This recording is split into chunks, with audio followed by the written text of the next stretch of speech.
eu percebi que, só para avisar todo mundo, a partir desse momento a aula está sendo gravada, tá? Então, vamos lá. O que eu percebi aqui é que tem algumas pessoas que estão entrando recentemente, algumas pessoas estavam sem conseguir acessar as aulas anteriores, a gente teve algumas instabilidades com os acessos pelo AVA, então eu acabei de conversar com 2 coordenadores e também com o coordenador pedagógico da instituição, e eles nos orientaram para utilizar esses links aqui por enquanto, para que a gente, até que o sistema direto do AVA esteja bem estabelecido e que não esteja gerando dificuldade para ninguém. Tá? Então vocês podem contar comigo sempre para avisar vocês sobre aonde a gente vai fazer a aula. Então a gente tem lá o grupo do WhatsApp, eu já coloquei o maior número de pessoas aqui que me pediram. Os representantes de sala, todos eles têm acesso a esse grupo, então eles podem passar o link para todos os alunos, então vocês podem ficar sossegados que a gente vai trocando informações por aqui. Tá? Tem gente com o microfone aberto, alguém quer falar alguma coisa?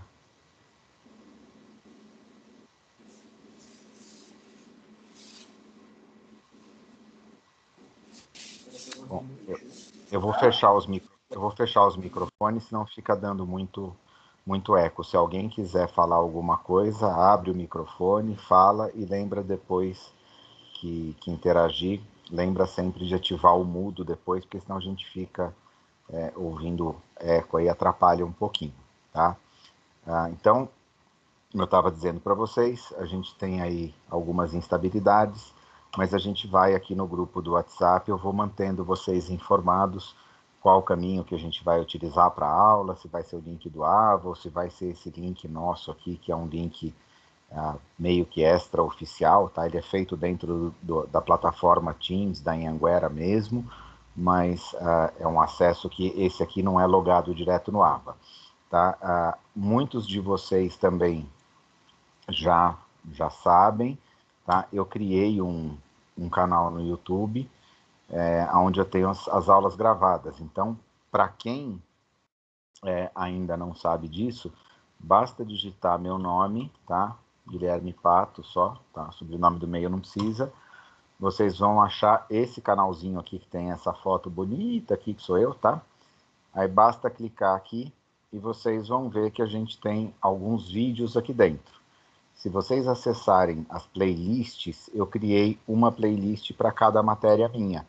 Então, eu tenho aqui a microbiologia básica, a imunologia clínica e uma terceira disciplina que é a microbiologia.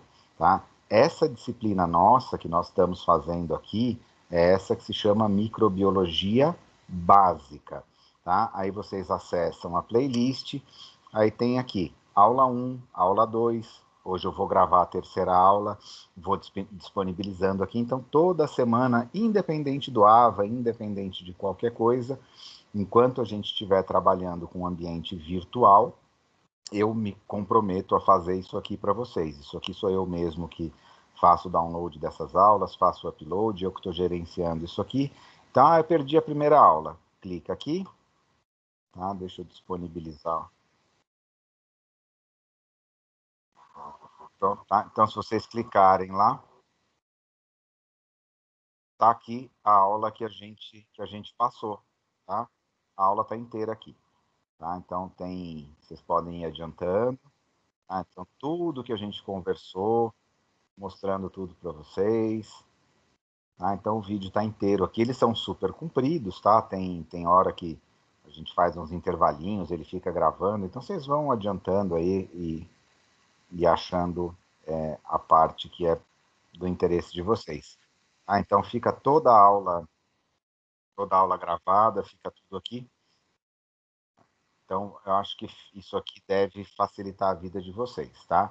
Então, lembrem-se que para acessar as aulas anteriores, Vocês conseguem esse acesso pelo AVA, o AVA tem lá os links que ele mesmo gera quando a gente entra pela plataforma do AVA e tal, mas para evitar problema, eu também estou disponibilizando tudo isso fora da plataforma do AVA, através do YouTube, que eu acho que é uma ferramenta que está aí para ajudar e para facilitar a nossa vida.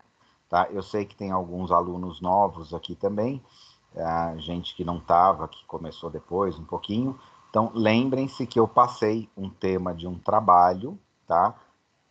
Tem aqui o arquivo, eu vou até encaminhar essas mensagens de novo, tá? Deixa eu encaminhar, vou encaminhar aqui dentro do grupo mesmo, tá?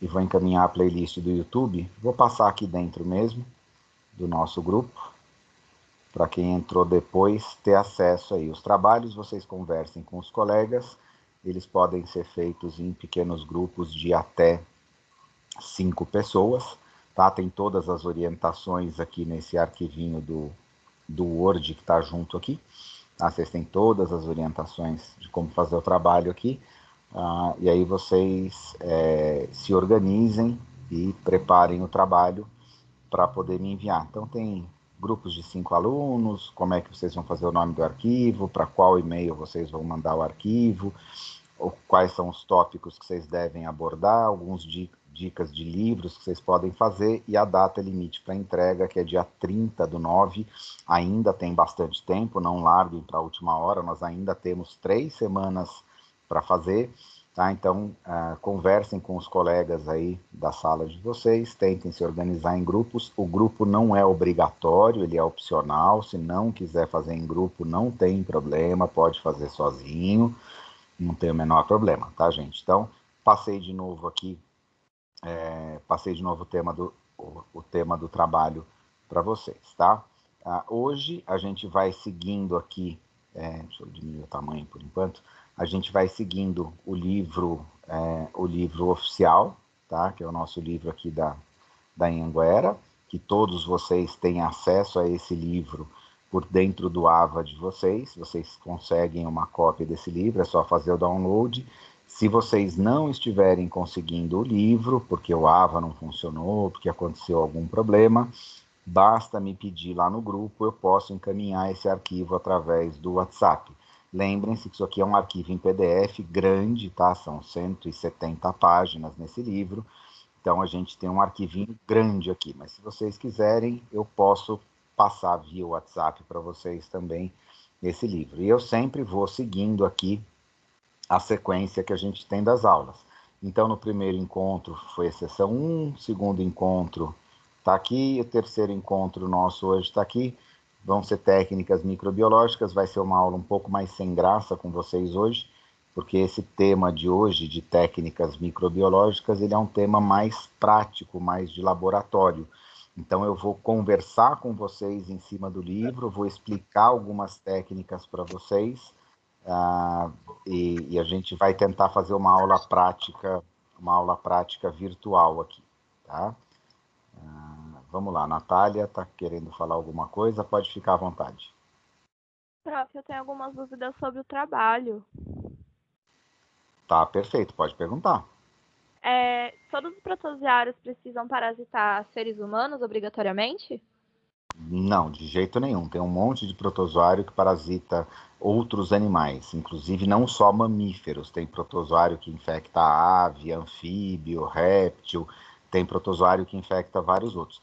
Para a gente aqui na área de saúde, é mais legal que vocês se concentrem nos protozoários que infectam seres humanos, né? São os mais próximos aí do nosso dia a dia, do nosso trabalho. Então, eu sei que nessa disciplina tem gente da biomedicina, tem alunos da enfermagem, tem alunos da farmácia, lá do professor Vitor. Então, nós temos um público aqui com vários alunos de vários cursos diferentes, mas o que a gente tem em comum, que o farmacêutico normalmente ele vai estar mais voltado para a área de humanos, apesar de que existe o farmacêutico para veterinária, né, óbvio. O biomédico a mesma coisa, normalmente o curso é mais focado em humanos, mas o biomédico também pode fazer laboratório e análises em animais. E o pessoal da enfermagem, não. Na enfermagem, realmente, o treinamento é feito para humanos. Mas para o trabalho, se concentrem aí mais na parte de protozoários que infectam seres humanos. Eu acho que é mais interessante para vocês. Respondi sua dúvida? Eu tenho mais uma. Se Pode eu falar. colocar, tipo, o Trypanosoma cruzi, que causa doença de Chagas, e aí, em outro Isso. exemplo, eu colocar o Trypanosoma brucei, que causa a doença do sono, o senhor considera Uhum. errado? De jeito nenhum. São dois protozoários super importantes que causam doenças absolutamente diferentes. Não tá errado, não. Tá certíssimo. É isso aí. Se É o aplica caminho. para malária também? Porque o Vivax e o Falciparum, eles têm endemias diferentes e sintomas bem diferentes e característicos. Sim, da mesma forma para malária e para todas essas outras parasitoses aí causadas por protozoários. Lembra o seguinte, um determinado gênero e uma determinada espécie, então dentro de um mesmo gênero, duas espécies diferentes podem causar doenças com aspectos bastante diferenciados. Então é até importante você abordar isso no seu trabalho vai ficar muito mais enriquecido. Então, é legal. Quando a gente fala de um micro-organismo, a gente normalmente está falando mais da espécie do que do próprio gênero. Tá? Para trazer para o mundo das bactérias, por exemplo, é a mesma coisa que se eu estivesse falando de hanseníase e de tuberculose. São duas doenças radicalmente diferentes, as duas são causadas pelo mesmo gênero de bactéria, que é o gênero Mycobacterium, mas são doenças completamente diferentes e as espécies são diferentes.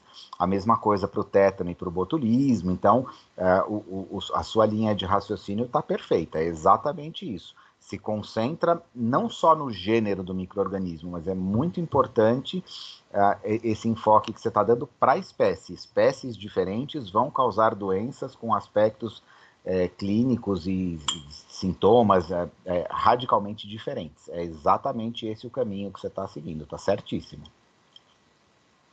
Beleza, prof. Obrigada. Tem alguma leitura Mas, para indicar? e olha, eu gosto de livro de parasito, tá? Deixa eu ver, eu não posso mostrar isso aqui para vocês porque eu estou gravando e o que eu vou mostrar para vocês é crime. Então, se vocês me denunciarem, eu posso ser preso. Mas está aqui, ó, parasito. Não está aqui. Eu não tenho parasito aqui comigo. Ainda bem. Então, esse crime eu não cometi. Mas vamos lá. Quer ver? Deixa eu mostrar para vocês.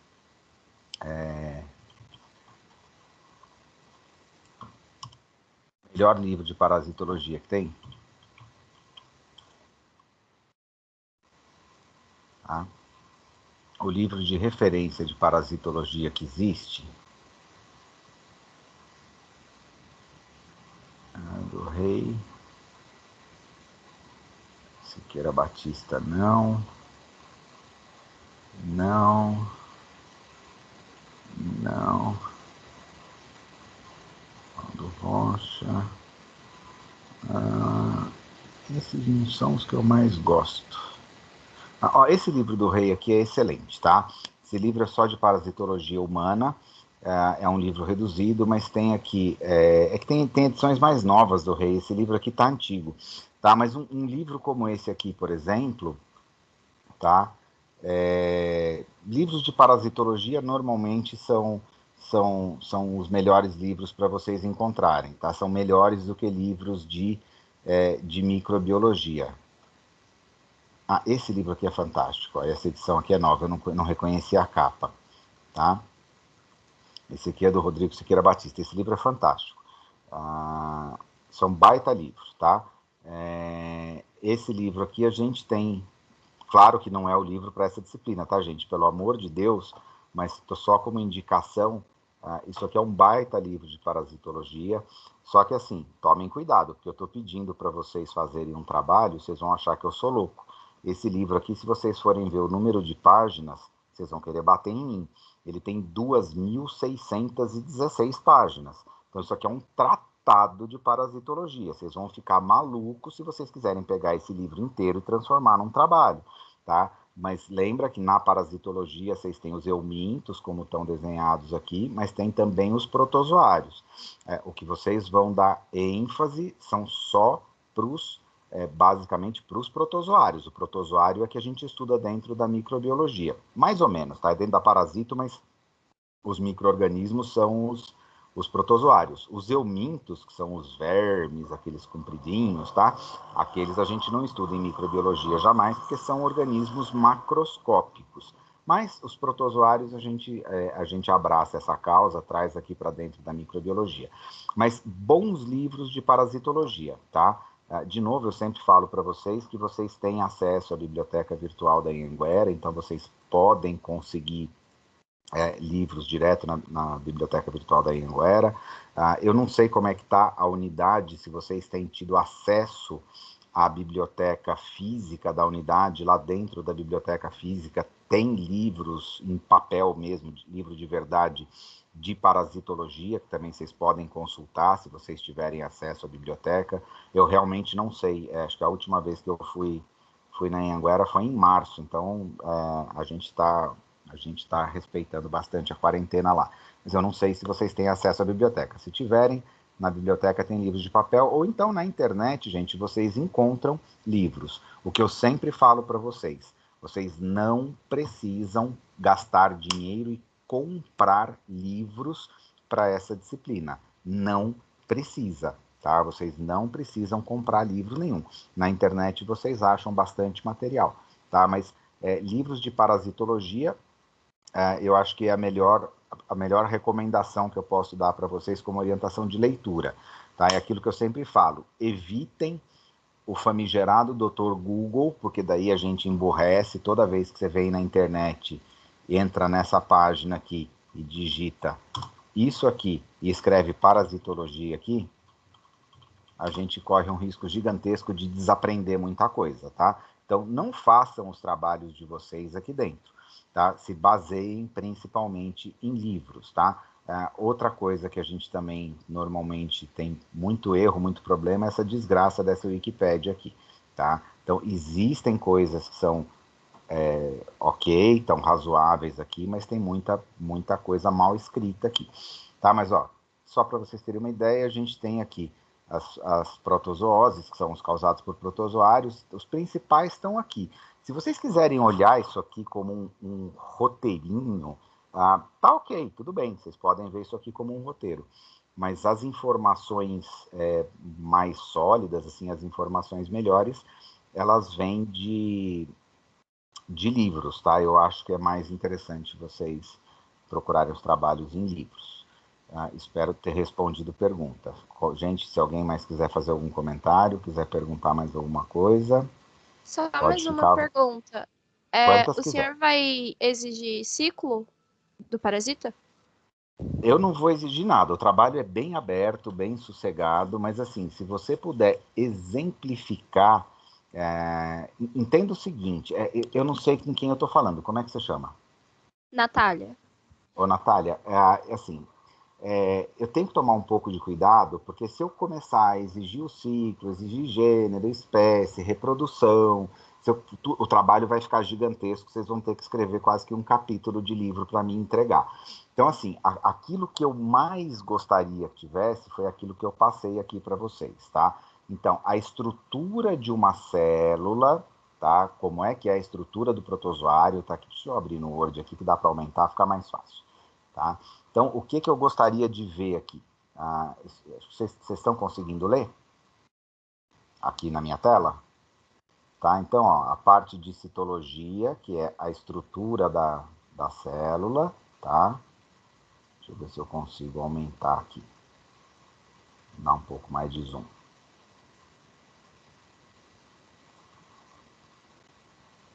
Tá ruim isso aqui.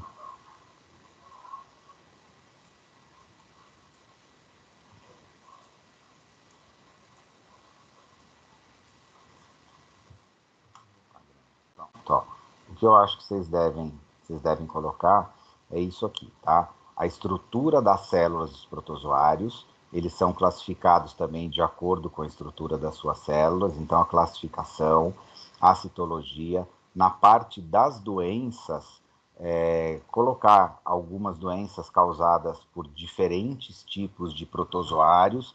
Vocês podem fazer uma pincelada na parte de tratamento, tá? E aqui, claro, que nas diferentes doenças a gente não pode deixar de abordar a transmissão. Quando a gente fala da transmissão, vocês podem citar o ciclo, mas a gente tem ciclos que são específicos e diferentes para cada um desses protozoários. Então, vocês não precisam ficar explicando o ciclo de todos e cada um dos protozoários que vocês colocarem, senão o trabalho vai ficar muito grande. Mas, assim, aquilo que eu considero como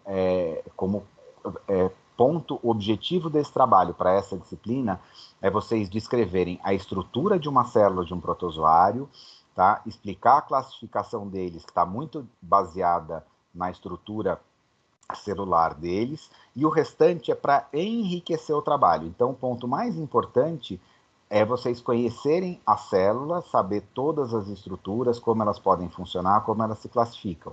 O restante é para enriquecer o trabalho. Então, para cada um dos tipos, as principais doenças, alguma coisa de tratamento, e também uma coisa que é importante, são as vias de transmissão. Mas vocês não precisam, dentro dos exemplos, nas doenças, no tratamento da transmissão, se alongar bastante. Então, se vocês tiverem que caprichar mais em alguma parte do trabalho, caprichem na citologia e na classificação. Tá? Agora, vocês têm liberdade para fazer o trabalho. Uma coisa que vocês vão descobrir, que muitos de vocês ainda não foram meus alunos, é que assim, eu sou um professor sério, mas eu não sou maluco. Então, assim, se vocês me entregarem um trabalho que está bem escrito, vocês terão uma nota adequada e suficiente para isso.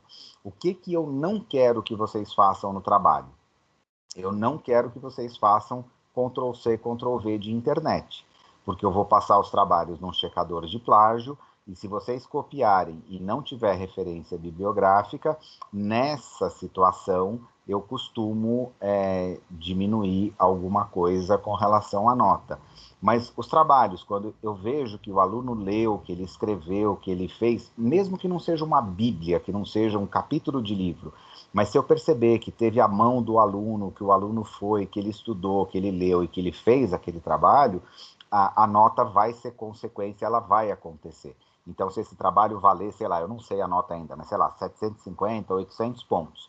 Um bom trabalho vai ter nota máxima. Eu não sou aquele tipo de professor que fico descontando pelo de nota de cabelo. Então, vocês não precisam ficar preocupados, porque o tema é muito grande. Se vocês forem querer abordar cada uma das doenças, cada uma dos ciclos, cada uma das coisas, vocês vão escrever um capítulo de livro, vocês vão me entregar um trabalho com 40, 50 páginas.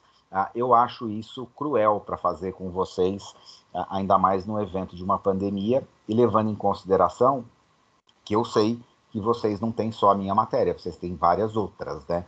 Então, dentro de tudo isso, vocês podem usar um pouco de bom senso aí, escolher como vocês vão montar o trabalho de vocês, tá? Mas acho que as ideias principais são essas. Ajudou, pelo menos, essa orientação, não? Sim, prof. É que eu já tive parasitologia e eu lembro que os meus trabalhos de parasitologia, eles eram gigantes, porque tinha muita coisa para abranger. Aí eu queria saber se o senhor queria uma coisa mais sucinta.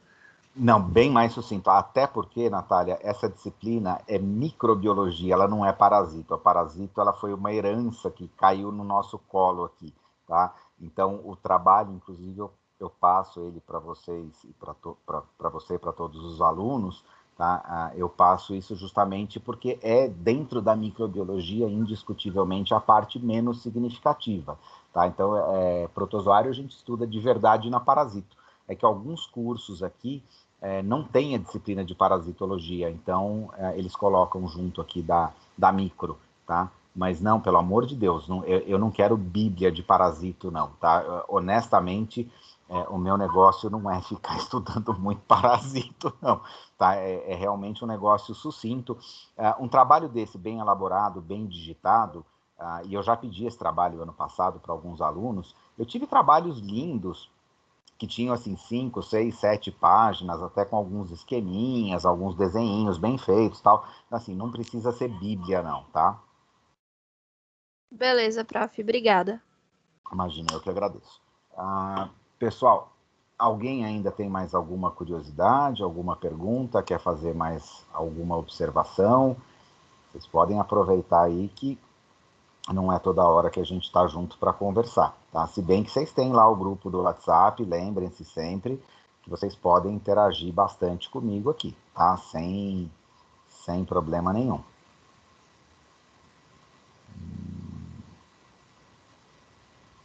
Dermatologia. Tá, acho que eu achei aqui. Tá, desculpa, isso aqui é o coordenador da farmácia que me passou um negócio aqui.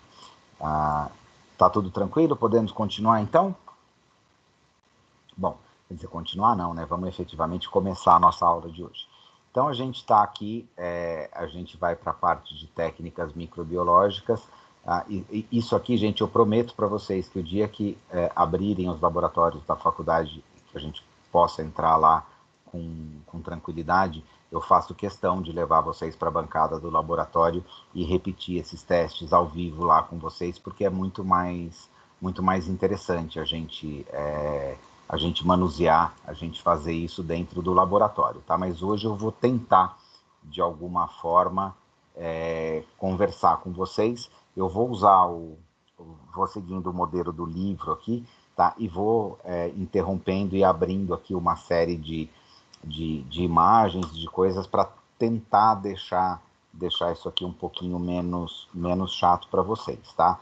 É um capítulo super curtinho, pequeno, tá? E quando a gente fala em técnicas microbiológicas, a gente está falando de técnicas basicamente laboratoriais. Então, são bases que a gente tem, são técnicas laboratoriais que a gente consegue, como a gente consegue manusear bactérias, fungos, enfim, outros grupos de micro-organismo também, tá? Deixa eu ver se eu acho aqui. Existe um livro de prática em microbiologia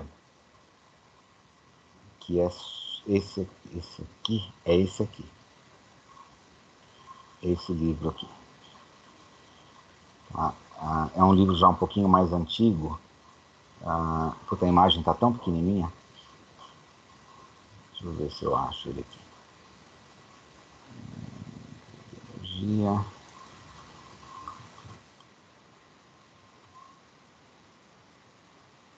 Ver se aparece ele de novo, tá? Tem aqui, ó. Tá? Esse livrinho aqui é um livro super legal, que ele traz... Esse aqui, eu acho que não sei se tem esse livro na biblioteca de vocês, tá? Mas é um livro que eu tenho uma cópia desse livro, depois eu levo para mostrar para vocês. Ele tem, de uma forma assim super resumidinha, tem todos os conceitos básicos que a gente usa no laboratório de microbiologia, tá? Então tem bastante informação.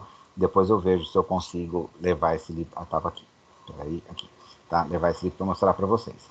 Mas basicamente, a gente quando começa falando de técnicas microbiológicas, o primeiro passo que a gente faz é a confecção de uma lâmina para que a gente possa fazer técnicas de coloração, para que no fim a gente consiga ir para o microscópio e observar esses micro-organismos. Então, claro que fazer uma lâmina e fazer uma coloração não é a única coisa que a gente faz num laboratório de microbiologia. A gente trabalha com meios de cultivo, a gente faz semeadura, existem uma série de provas bioquímicas, são várias técnicas, mas assim, num curso de microbiologia básico, uma das primeiras coisas que são interessantes da gente aprender são justamente aí essas técnicas básicas de coloração, tá? Por que é importante a gente corar? Porque quando a gente pega uma bactéria e a gente coloca ela numa lâmina de vidro, elas são transparentes, elas são incolores, a gente não consegue enxergar absolutamente nada.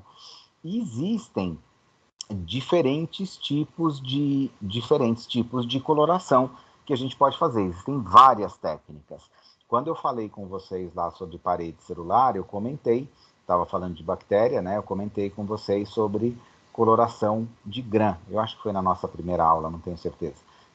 Mas eu, quando falei para vocês de bactéria, falei um pouquinho lá a respeito de coloração de Gram, tá? Essa é uma das técnicas de coloração que a gente tem, mas existem outras que são bastante comuns para que a gente possa fazer. Tá? Então, quando a gente parte lá para a microscopia, que é um dos exames que a gente faz no laboratório de imunologia, de microbiologia, perdão, tá? Isso aqui é muito interessante porque permite a gente observar os micro-organismos e algumas estruturas próprias deles, tá? E isso vai nos iniciar, vai nos orientar, a gente acaba tendo uma orientação inicial no processo de identificação desse micro-organismo. Porque um dos objetivos que a gente tem quando a gente vai para o laboratório de microbiologia e a gente tem um micro-organismo, que pode ser patogênico ou não, pode ser de meio ambiente, não importa, qual é uma das respostas importantes que a gente tem dentro do laboratório? É saber identificar aquele micro-organismo. Ah, é uma bactéria, é um fungo? Não, é uma bactéria. Ah, mas é uma bactéria do tipo gram-positiva ou do tipo gram-negativa? Ah, é gram-positiva. Ah, mas ela é gram-positiva, é um bacilo ou é um coco? Tá? Então, assim, a gente vai fazendo várias perguntas e a lâmina, a microscopia, é uma forma que a gente tem de iniciar esse processo de identificação das bactérias. É claro que só por olhar num microscópio, só de olhar num microscópio, a gente nunca, em hipótese alguma, vai poder dizer que tipo de micro-organismo que é, tá? É impossível. Então, se a gente pega... aqui não posso, desculpe. Se a gente pega aqui uma fotografia como essa daqui, tá? E eu estou vendo aqui uma imagem de microscópio, uma lâmina com bactérias, tá? Eu estou vendo essas bactérias aqui. Eu consigo dizer só de olhar para essa fotografia que bactéria que é essa?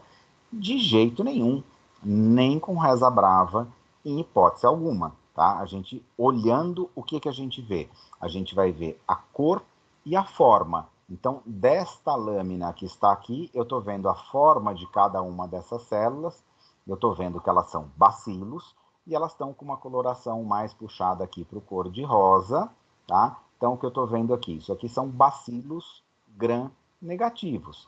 E pronto, para por aí, tá? Para por aí. Deixa eu só responder isso aqui.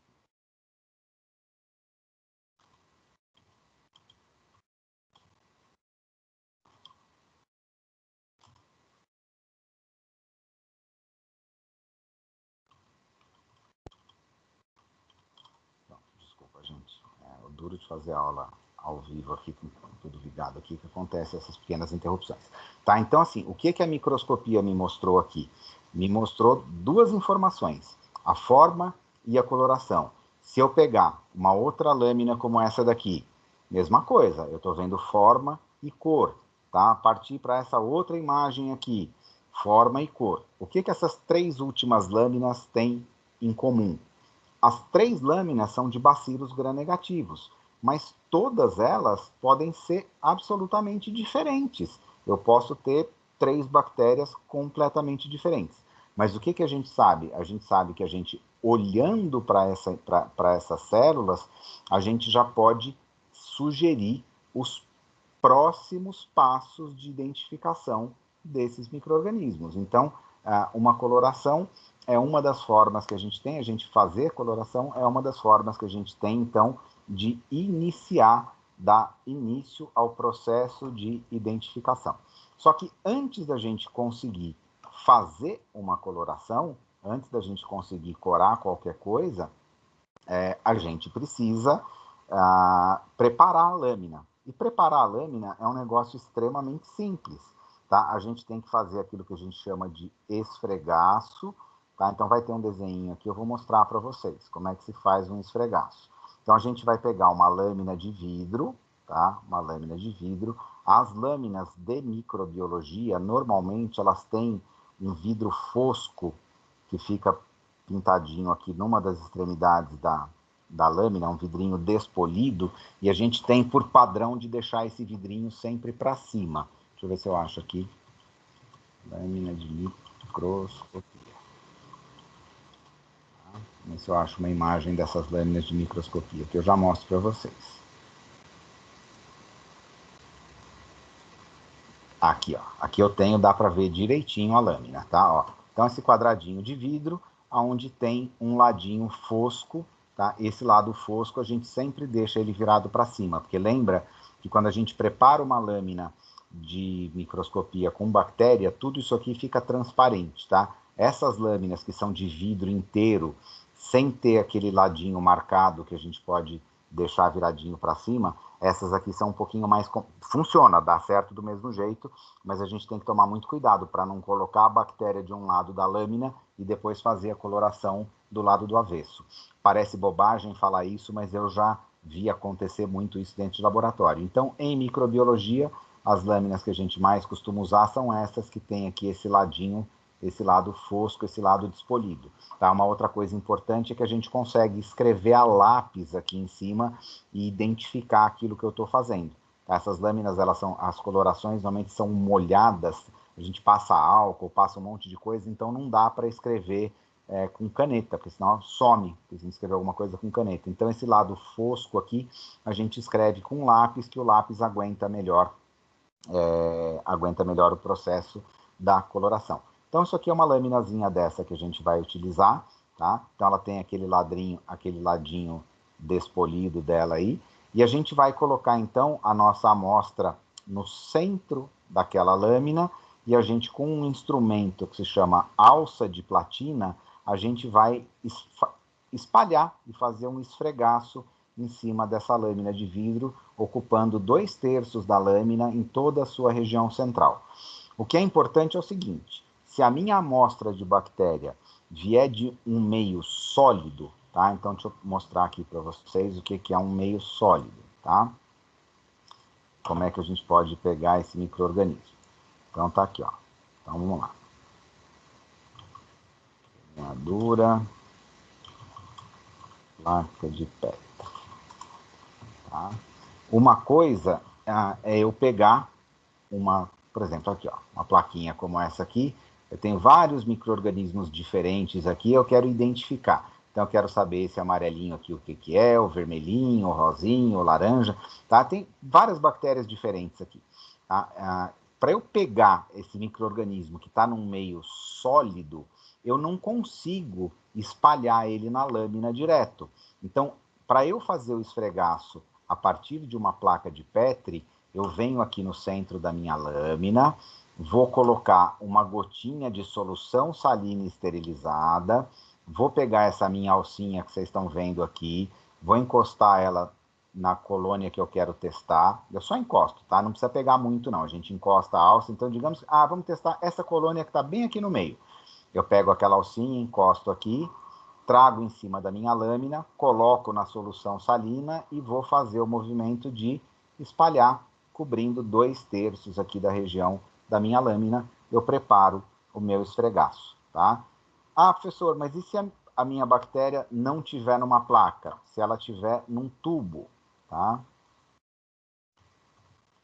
Queimadura em caldo, tá? Então, digamos que eu tenho aqui minha bactéria que já está num meio líquido dentro de um vidrinho, tá? Como é que eu faço isso aqui? Aí eu vou pegar essa mesma alcinha que eu tenho aqui, não vou colocar a solução salina aqui, porque não precisa, pego uma gota do próprio meio de cultura que já tem a bactéria aqui dentro, e o próprio meio de cultura vai servir para eu fazer o meu esfregaço. Então, se vocês vierem aqui olhar, ele vai dizer passo a passo. Primeiro passo, esfregaço, tá? Amostras de duas formas, líquida ou sólida, tem duas maneiras de fazer. Quando a amostra for líquida, pode fazer com suave, que é um cotonetão, tá?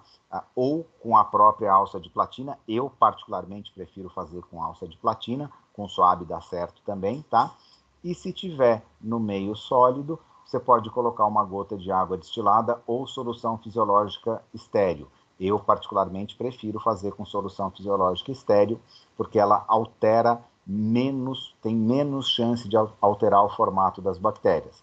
Coloca essa solução fisiológica, essa solução salina no centro da lâmina, retira uma pequena quantidade do meio sólido, aquela plaquinha que eu mostrei para vocês, usa a alcinha de platina e a gente vai espalhar, fazendo movimentos circulares, cobrindo pelo menos 2/3 da lâmina. A gente deixa isso aqui secar em temperatura ambiente, tá? A gente pode até dar uma roubada e apressar um pouco o processo de secagem, tá?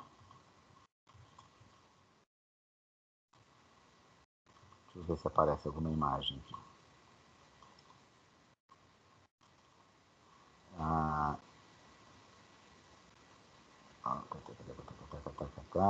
Não, acho que não vou ficar perdendo muito tempo. Mas a gente pode deixar secar, tá? Secar no ar, tá?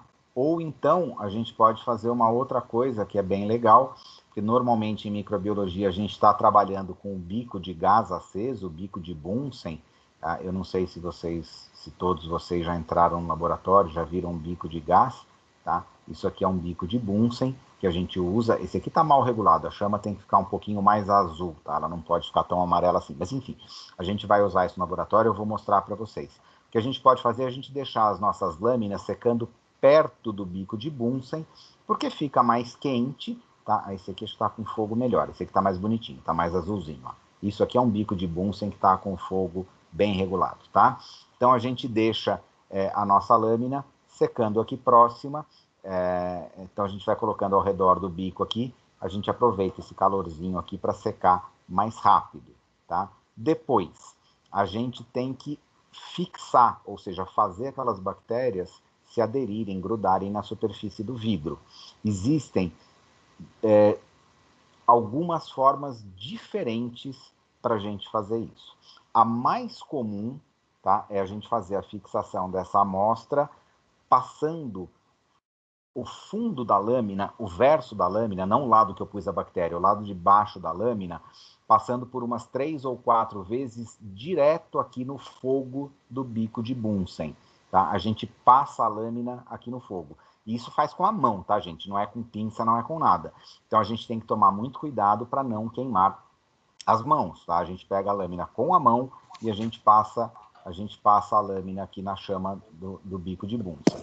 Há quem diga que se pode fazer isso com pinças de madeira. Normalmente, quando a gente pega a lâmina com pinça, acabam acontecendo acidentes. Tá? Eu vou mostrar também para vocês, ao vivo, como é que a gente faz isso. Tá? Existem técnicas que são extremamente simples e a gente faz isso com a mão mesmo e ninguém se queima, ninguém se machuca e dá tudo certo. Tá? Então, nessa segunda etapa, a gente faz a fixação. Existe uma outra forma da gente fazer fixação, que é a fixação química. A gente pode usar soluções químicas para permitir a fixação desse material das bactérias na lâmina. Eu estou vendo que tem gente aqui com o microfone aberto, acho que é a Ana Júlia, você quer fazer alguma pergunta ou só esqueceu aberto? Não, só esqueci aberto, desculpa. Tá, sem problema. Eu vou fechar aqui, porque senão fica dando eco, tá? Obrigado. Então, está fixado. Existem outras formas de fixação? Sim, a gente pode fazer fixação química, tá? Que é esse exemplo que ele está dando aqui, que é a gente gotejar metanol para fixar a amostra, tá? O mais comum, 99% das vezes, é o que está escrito aqui no livro de vocês. A fixação vai ser feita no bico de Bunsen, tá? Esse aqui é o processo mais convencional. Depois, a gente tem a coloração em si. E aí é claro que cada tipo de coloração a gente vai conseguir observar coisas diferentes aqui, tá? A gente vai ter informações diferentes dependendo do tipo que eu fizer. Então, se eu fizer uma coloração, que a gente chama de coloração simples, na coloração simples, o que a gente faz? A gente normalmente usa um único corante. A gente vai usar um único corante, tá? E aí, tudo que tiver naquela lâmina vai ficar com uma cor só, tá? Um dos corantes mais comuns que a gente usa para fazer essa coloração simples é o azul de metileno. Mas a gente pode fazer com outros corantes, violeta genciana, tá? Enfim. Para que a gente usa isso aqui? Se eu quiser apenas observar a forma de uma bactéria, tá? Se eu quiser só ver a forma, tá? Eu faço o que a gente chama de coloração simples, tá? Então, numa coloração simples, a gente não vai diferenciar nada. A coloração não é de peixinho para criança, né? Tá? Então, coloração simples está aqui, ó. Eu tenho uma lâmina de coloração simples. Eu estou vendo aqui que são bacilos, tá? Tem um corante só, fica tudo da mesma cor. Eu tenho simplesmente uma imagem que vai ficar tudo igual, tudo da mesma cor. Se eu usar um corante roxo, fica tudo roxo. Se eu usar um corante vermelho, fica tudo vermelho. Se eu usar um corante azul, fica tudo azul. Se eu usar um corante verde, vai ficar tudo verde, tanto faz. Tá? Fica do jeito que a gente fez aqui.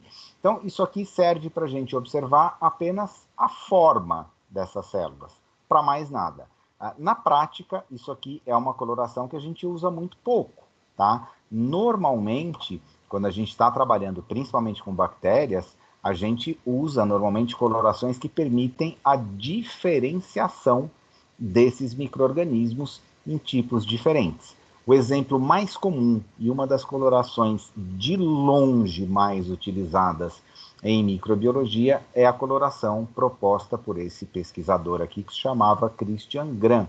Tá? Então ele inventou uma coloração em que a gente vai ver que as bactérias elas podem ser diferenciadas em dois grupos, aquilo que a gente chama de gram-positivos e gram-negativos. Essa daqui talvez seja uma das principais colorações da microbiologia, onde a gente faz mais de 90% do nosso trabalho dentro do laboratório é baseado em cima da coloração de gram.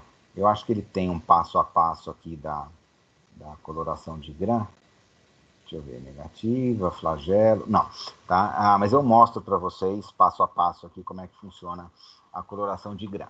E existem ainda outras técnicas de coloração, que são chamadas de colorações especiais, que servem para a gente ver estruturas específicas das células, tá? Então, se eu quiser observar, por exemplo, flagelos, se a bactéria tem cápsula, se a bactéria tem esporo, tá? A gente vai utilizando colorações específicas, são chamadas de colorações especiais. Aqui eu não quero diferenciar bactérias, eu quero olhar para estruturas das bactérias.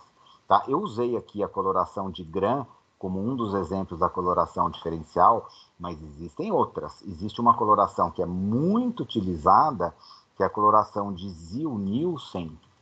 Tá? Coloração de Ziehl-Neelsen, que é uma coloração que serve para a gente observar as bactérias da tuberculose e da hanseníase. Então, a gente vai ficar com uma imagem bem parecida com essa aqui. Então, a gente pega, isso aqui é de tuberculose, tá? A gente pega o escarro do paciente, aí a gente vai fazer uma coloração que as bactérias da tuberculose vão ficar coradas em vermelho, então esses bacilos vermelhos aqui são as bactérias da tuberculose, e todo o resto fica corado em azul. Tá? Mas aqui faz diferenciação, porque só essas bactérias é que se coram em vermelho. Tá? Então, a gente tem aqui várias lâminas, vários exemplos aqui de coloração de Ziehl. Na coloração de Ziehl, a gente sempre tem essa imagem. As bactérias ficam vermelhas e o restante fica azulzinho. Tá? Então, tudo isso aqui é lâmina de coloração de Ziehl. Tá? Todas essas aqui são coloração de Ziehl. Então, isso aqui também é uma coloração como a de Gram, é uma coloração diferencial, tudo bem? Então, a gente tem colorações simplérrimas, que um único corante, que a gente só vai observar a forma. As colorações que a gente usa bastante são aquelas que permitem a diferenciação, e claro, para eu diferenciar no microscópio, gente, eu só posso diferenciar a cor. Então, essas colorações, elas usam normalmente dois corantes, e corantes com cores diferentes, eles não podem ser iguais. Tá? Senão a gente não vai diferenciar nada. E as colorações especiais, aí isso vai variar dependendo do tipo de estrutura que a gente está querendo observar. Tá? Então a gente vai ter alguns exemplos aqui, eu vou mostrar para vocês alguns exemplos. Então, por exemplo, como é que a gente faz a nossa lâmina então? A gente fez aqui o primeiro passo, que é o nosso esfregaço, a gente deixou ele secar, a gente fez a fixação, normalmente a fixação é lá no bico de Bunsen, tá? Então a gente faz a fixação da lâmina no bico de Bunsen, pode fazer também com produto químico, mas isso aqui é bem mais difícil da gente usar. Depois a gente vai fazer a técnica da coloração que a gente quiser, então a gente vai colocar os corantes e tal. Se for uma coloração simples, está ótimo, um único corante, a gente cobre a lâmina, depois a gente lava e seca, secar é com papelzinho absorvente, aí a gente vai para o nosso aparelhinho do microscópio, coloca na objetiva de 100 vezes, lembra que a objetiva de 100 vezes, essa lente aqui aumenta 100 vezes. mas a gente também tem as lentes oculares do microscópio, que aumentam mais 10 vezes normalmente, e o aumento final que a gente vai ter, então, é 100 vezes 10. A gente tem 1000 vezes de aumento, que é o aumento que a gente usa na microbiologia para observar os micro-organismos, tá? Então, a gente usa 1000 vezes de aumento, tá? O aumento final é de 1000 vezes. A objetiva é de 100 vezes, mas o aumento final de 1000 vezes, tá? Então, isso aqui mostrou para a gente o esfregaço, a secagem, a fixação, uma coloração simples com um único corante, lavar, secar e ir para o microscópio observar. O microscópio vocês já foram apresentados, vocês conhecem? Na farmácia, do terceiro semestre, já aprendeu já. Tá, então o pessoal da farmácia já teve aula. Tem alguém aqui que nunca mexeu com um microscópio, não tem noção de como funciona um microscópio? Professor, eu sou da farmácia do primeiro semestre, eu não vi ainda não também.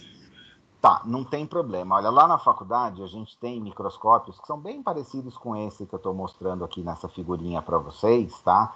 E aí lá na prática a gente vai manusear esse microscópio, mas eu vou tentar mostrar para vocês aqui, ó, essas lentes aqui, esse conjunto de lentes pretas. Eu não sei se vocês estão enxergando o meu mouse na tela de vocês, tá? Eu estou passando aqui essas lentes aqui que tem aqui embaixo, que a gente vai trocando, que tem várias. Elas ficam viradas para o meu objeto. Então, essas lentes aqui é que são as lentes objetivas que eu estava falando para vocês. Por que a gente tem várias lentes no microscópio? Cada uma dá um aumento diferente. Então, se eu quiser aumentar mais ou aumentar menos, eu vou trocando, vou girando essa rodinha aqui e eu vou trocando essas lentes de lugar. Aqui em cima, eu tenho num microscópio binocular, que a gente vê com os dois olhos, eu tenho duas lentes oculares. Essas lentes chamam oculares porque ficam viradas para os olhos.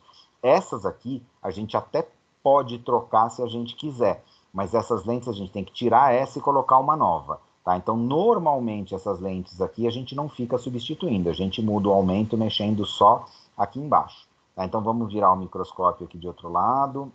Vamos ver se tem uma foto maior aqui, ó. Tá? Então, essas lentes que estão aqui embaixo, ó, perto dessa mesa aqui, então eu tenho 1, 2, 3, 4 lentes aqui. Tem microscópios com 3, com 4, com 5 lentes, varia, tá? Essas lentes aqui que são as tais das objetivas que eu falo para vocês. Vocês provavelmente não vão conseguir ler, mas está escrito aqui 4 vezes, é uma lente que aumenta 4 vezes. Essa outra que está aqui aumenta 60 vezes. Tá? Então, a gente tem lentes com aumentos diferentes. Cada uma dessas lentes tem um aumento. E aqui em cima, a gente tem essas duas lentes, que são as lentes oculares, que a gente vai, então, observar aqui com os olhos nessas lentes. Existem microscópios com duas lentes oculares, uma para cada olho, que são os microscópios binoculares, e a imagem desses microscópios é muito melhor. E existem também microscópios mais simples, que têm uma única lente ocular, que são os microscópios que são monoculares, tá? Esses microscópios aqui normalmente têm uma imagem menos definida do que um microscópio binocular. Os microscópios que a gente tem lá no nosso laboratório são todos desse tipo aqui, são laboratórios binoculares, eles têm duas oculares. O que é importante, gente, é que por mais difícil que seja no começo, é importante a gente sempre olhar no microscópio com os dois olhos abertos, tá? Existe técnica, isso eu não vou conseguir ensinar para vocês aqui através de uma aula à distância, mas no laboratório eu faço questão, quem tiver dificuldade de usar o microscópio, eu sento com cada um de vocês e eu vou ensinando para vocês o jeito certo de vocês conseguirem utilizar isso aqui, tá? Agora, como tudo na vida que a gente vai fazer, que a gente não está acostumado, a gente precisa de prática. Então, não adianta sentar lá, não estou conseguindo e desistir. A gente tem que, quanto mais a gente usa o microscópio, mais a gente acaba ficando acostumado com ele, tá? Então, assim, não desanimem se vocês tiverem dificuldade no começo para observar observar o microscópio com os dois olhos abertos. Tudo bem até aqui, gente? Alguém tem alguma pergunta, alguma dúvida, alguma curiosidade?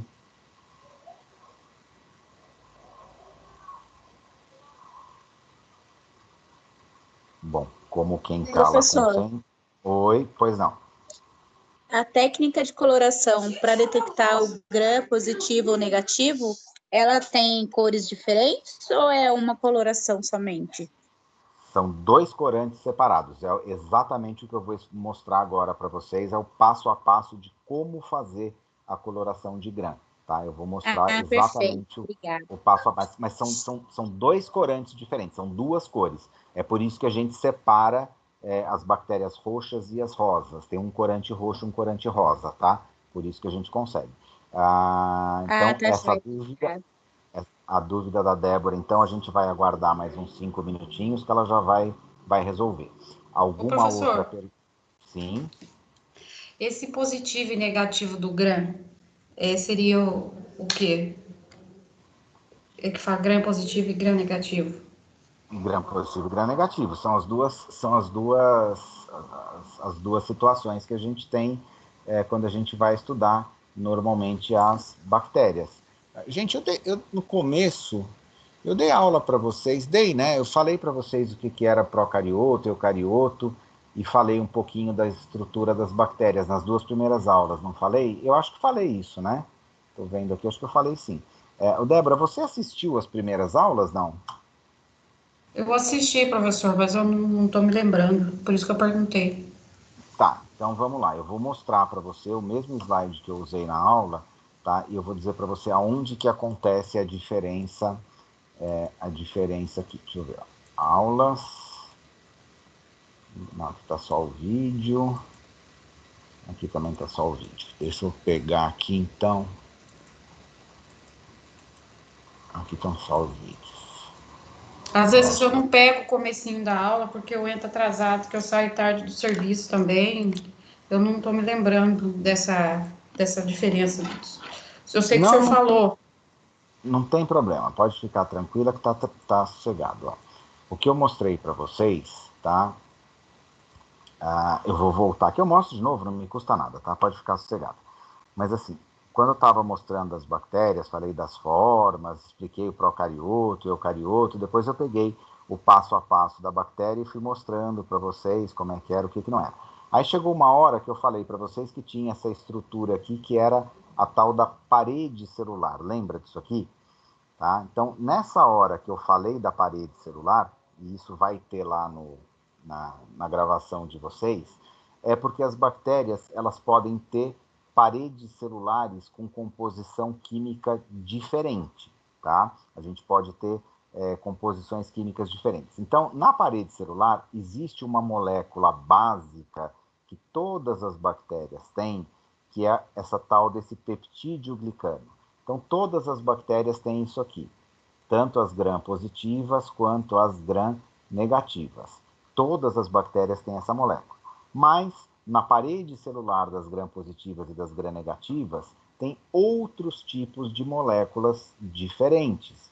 E é por isso que essas bactérias respondem de forma diferenciada à coloração. Então, como é que basicamente, aqui eu estou passando só para a gente relembrar, tá? As bactérias gram-positivas, o que elas têm na composição química delas? Várias camadinhas de peptídeo glicano. Várias mesmo. 30, 40, 50 camadas dessas moléculas de peptídeo glicano. Então, é uma estrutura bastante espessa, bastante rígida e que não tem lipídios, tá? A gente não encontra lipídios, a gente não tem gordura na parede celular da bactéria gram-positiva. A gente vai ter açúcares, que são carboidratos, tá? Vai ter bastante açúcar e bastante aminoácido. Não tem lipídio. A gente pode ainda encontrar ácidos teicoicos, lipoteicoicos, tal, que são moléculas com álcoois e fosfatos, e algumas proteínas. Então, é uma parede celular que quimicamente, ela é pobre de lipídios, de gorduras. Ela não tem muito lipídio. A bactéria gram-negativa, é bem diferente da gram-positiva, tá? Ela tem poucas camadas de peptídeo glicano, lembra que aqui tinham várias, tá? De 30, em média de 30 a 50 camadas. Aqui a gente tem uma, às vezes duas, três, dificilmente mais do que 4 camadinhas de peptídeo glicano. E é um peptídeo glicano mais fino, menos rígido, mas, em contrapartida, ela tem, fora do peptídeo glicano, uma outra estrutura química, que é uma estrutura membranosa. E as estruturas membranosas, as membranas, vocês lembram, elas são formadas de fosfolipídios. Então, o que a gente vai ter bastante aqui nessa parede? A gente vai ter bastante lipídio. Então, quimicamente, aqui eu não tenho lipídio, praticamente nada, tenho muito carboidrato e muito aminoácido na gram-positiva. E na gram-negativa? Eu tenho carboidrato, mas eu tenho pouco, eu tenho aminoácido, mas eu tenho pouco, e eu tenho bastante lipídio. Então, quimicamente, essas paredes celulares são muito diferentes. E na hora que a gente faz a coloração de gram, aqui só para mostrar para vocês, ó, aqui a membrana citoplasmática, aqui embaixo, isso aqui não é a parede, tá? Aqui é a membrana, e aqui aquelas várias camadas de peptídeo glicano, com os ácidos teicoicos, lipoteicoicos e algumas proteínas associadas. Então, a parede da gram-positiva tem um monte de peptídeo glicano. A maior parte da parede dela é o peptídeo glicano, tá? A gram-negativa é diferente, ó. Aqui embaixo está a membrana citoplasmática, isso aqui não é parede, isso aqui é membrana. Aí eu tenho uma camadinha fina de peptídeo glicano e eu tenho ainda na parede o que a gente chama de membrana externa. E aqui nessa membrana externa, tudo isso que está em azul aqui no meio, tudo isso aqui é lipídio, tá? Então a quantidade de lipídio que eu tenho aqui é muito grande, tá? Eu tenho muito lipídio aqui. Tem açúcares, tem, pode ter proteína, pode, tem aminoácido, tem, mas tem pouco. O que mais tem aqui é lipídio, tá? Então a gente tem essas paredes, elas quimicamente são muito diferentes. Aí, na hora que eu vou fazer minha coloração de gram, que era o que eu ia explicar lá usando o livro de vocês, já que eu abri a imagem, eu explico aqui, tá? A hora que eu vou fazer minha coloração de gram, tá? É que a gente vai perceber o porquê que essas diferenças químicas vão ser importantes. Então, vamos imaginar que eu peguei duas lâminas de vidro, uma desse lado e uma desse lado, fiz o meu esfregaço aqui com as minhas bactérias, tá? Fiz o meu esfregaço, fixei, a lâmina de vidro está bonitinha, está pronta. Então, depois que eu fiz a fixação, que cor que estão essas bactérias? As bactérias sempre são transparentes, elas são descoradas, elas não têm cor, tá? Eu ainda não sei que essa daqui é gram-positiva, eu ainda não sei que essa aqui é gram-negativa, tá? Eu não cheguei no resultado ainda, a gente vai descobrir daqui a pouco qual que é gram-positiva, qual que é gram-negativa aqui, tá? Mas minha lâmina está pronta, eu fiz a fixação. Então, qual é a primeira etapa da coloração de gram? Eu vou cobrir, vou colocar um corante aqui em cima que se chama cristal violeta. É um corante roxo, bastante escuro. Quando eu pego essas bactérias transparentes e coloco um corante roxo, que cor que essas bactérias todas vão ficar? Vão ficar da cor do cristal violeta, vão ficar roxas. Tá? Então, todas as bactérias aqui, não importa o tipo, todas elas estão roxas. Só que esse corante é um corante fino, que para entrar na bactéria fácil, ele também poderia sair fácil. Então, a gente vai usar uma segunda substância que vai prender aquele corante dentro da bactéria e vai... O termo melhor não é fixar o corante dentro. Essa substância aqui, ela tem uma ação que a gente chama de mordente do corante. Ela vai fazer uma reação química, vai deixar esse cristal violeta aprisionado dentro da bactéria. Essa substância química se chama Lugol, tá? Lugol. Então, se eu pegar o Lugol, o que o Lugol fez? Ele vai aprisionar o corante dentro da bactéria. Então, se a bactéria aqui era roxa, que cor que ela vai continuar? Roxa. Aqui ela estava roxinha, continua roxa. Até aqui não separou nada, não diferenciou ninguém de ninguém. Aí eu venho para a minha terceira etapa, onde eu vou lavar essa minha lâmina com álcool, mas não é um álcool Zulu de acender churrasqueira, tá? É álcool misturado com acetona, é um álcool cetona que a gente chama. Quando eu lavo essa lâmina com álcool cetona, acontece uma coisa muito interessante. Álcool não é uma substância que é um bom solvente orgânico. A gente, quando quer desengordurar alguma coisa, a gente passa álcool, não ajuda a tirar a gordura?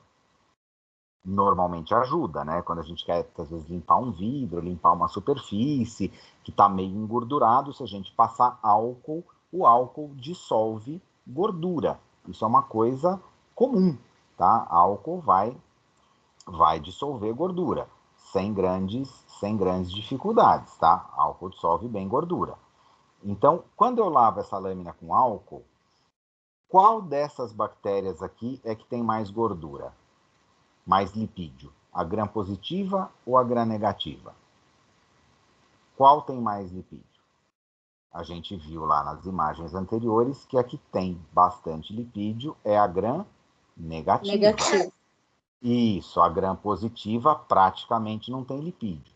Então, a hora que eu lavo essa minha lâmina com álcool misturado com acetona, o que acontece com essa parede celular que está aqui? Ela tem muito lipídio, o álcool vai desagregar, ele vai estragar, ele vai dissolver aquela parede celular. E aí o álcool consegue penetrar em grande quantidade dentro dessa célula, lavar tudo que tem aqui dentro e retirar de dentro da célula o corante que estava aprisionado aqui. Então, quando eu lavo com álcool, o álcool consegue entrar na bactéria gram-negativa e retira o corante. Que cor que essas bactérias ficam agora depois que eu lavei e tirei o corante? Elas voltam a ficar incolores, elas estão sem corante dentro. E o que o álcool faz com essa bactéria aqui, que é gram-positiva, que praticamente não tem gordura? O álcool não consegue penetrar direito aqui dentro, porque ele tem muita dificuldade para passar por aquele peptídeo glicano, que eram várias camadas, uma estrutura extremamente espessa, bastante impermeável. O álcool tem bastante dificuldade de entrar aqui. O álcool não entra. Se o álcool não entra, ou se entra muito pouco, ele não consegue retirar o corante que estava preso aqui dentro. Então, nessa hora aqui, é a etapa que a gente faz a diferenciação. A diferenciação na coloração de gram, ela acontece exatamente a hora que a gente lava com o álcool. Porque essas bactérias que são ricas em lipídio perdem o corante. Essas bactérias que não têm muito lipídio na parede celular, elas ficam com o corante. Então, o que o Gram fez? Ele chamou essa bactéria que perdeu o corante de bactéria negativa. Essa que ficou com o corante, ele chamou de positiva. Agora, eu consigo enxergar uma célula sem corante no microscópio? Não. Então, ele vai fazer o segundo corante. Para quem me perguntou quantos corantes usava, tá? Tem um segundo corante que a gente não está vendo. Tá? A gente não está no microscópio. Eu estou vendo a lâmina aqui, tem um esfregaço aqui, tem a lâmina aqui, o esfregaço aqui. Tudo isso aqui, antes do microscópio, a gente não enxerga nada. Eu estou enxergando só o vidro. Isso aqui é transparente. Tá? Então, eu não sei, olhando para a lâmina de vidro, qual bactéria que eu tenho, se é gram-positiva ou gram-negativa. Então, a gente vai colocar o corante em cima de todo mundo. Tá? A gente vai colocar o corante, ele vai entrar em cima dessa aqui e vem nessa aqui também. Essa daqui, que estava vazia, sem corante, transparente, ela ganha o segundo corante. Esse corante pode ser safranina ou um outro corante que é muito comum, que é a fucsina. São corantes mais avermelhados. Tá? Quando a gente olha no microscópio, o aspecto fica puxado mais para o rosa, mas são corantes mais avermelhados, são corantes vermelhos, tanto a safranina quanto a fucsina. Tá? Essas células que estavam vazias ganham o segundo corante. E essas aqui que já estavam cheias de um corante roxo mais escuro, pode entrar um pouquinho de safranina aqui dentro? Pode, mas é um corante mais claro. Vai alterar a cor? Não. Tá? É a mesma coisa, gente, que eu falar para vocês, que eu tenho um copo na minha frente cheio de fantaúva. Tá? Aquela coisa mais roxa que tem na face da Terra. O gosto é nojento, fantaúva, né, gente? Enfim, vocês não precisam experimentar, é horroroso. Mas pega um copo cheio de fantaúva. Aí, se vocês pegarem aquele copo cheio de fantaúva e colocarem um pouco de fanta laranja dentro dele, vai mudar a cor final do produto? Não, ela vai continuar roxa do mesmo jeito, porque um pouquinho de corante claro misturado com corante escuro, a gente não vê diferença nenhuma. Então, o que aconteceu aqui? O que o Gran descobriu? Ele descobriu uma coloração em que um determinado tipo de bactéria, porque tem uma parede celular com uma característica química, ficava de uma cor.